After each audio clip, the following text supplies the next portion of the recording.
Many have failed to realize the project, but Markus Krall refuses to be discouraged.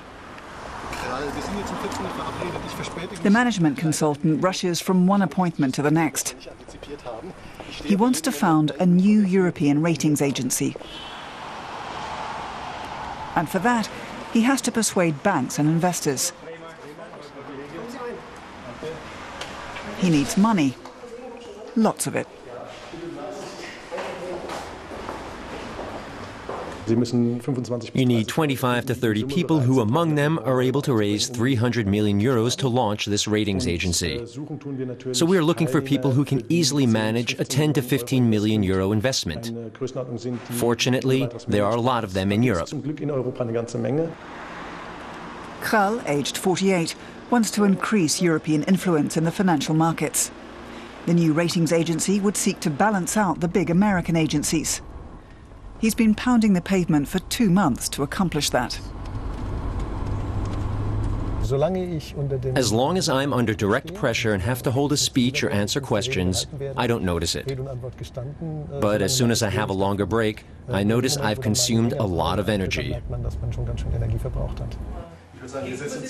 The pressure comes from all sides. Some investors are still skeptical about whether Krall's idea could work. And they want to know whether a European agency will be worthwhile for them.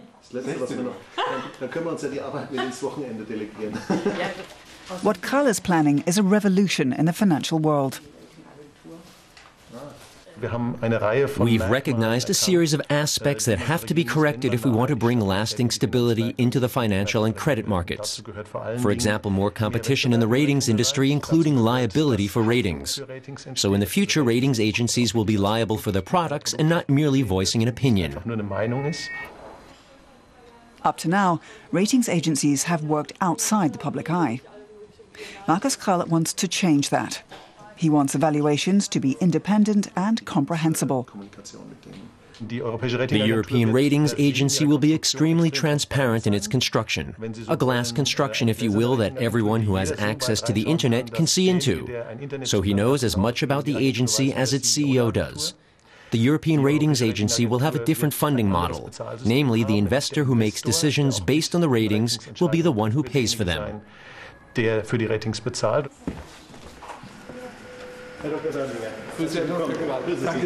American ratings agencies operate on a different model. Markus Krall meets with Jürgen Berblinger, who used to head the German branch of Moody's. The two men have known each other for 13 years. They don't want our camera present at the discussion. Afterwards, we ask what the competition thinks about Krall's idea. It's a fascinating concept that hasn't been thought of before. Today, the traditional ratings agencies, or the ratings made by the agencies, are paid for primarily by the rated companies. And so in some ways, they're open to criticism. He has a valuable inside view due to his former position. And of course, he has a good market view, so it was an interesting exchange today.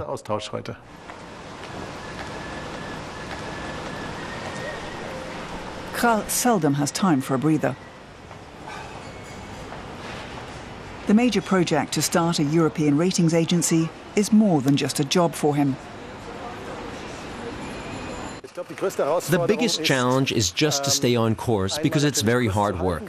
And it's also tough to explain the concept to such a large number of individuals and institutions so that they can understand and support it and commit to it. Markus Krall would like to see the headquarters of the European Ratings Agency to be in Frankfurt, and to see it issue its first ratings as early as next year.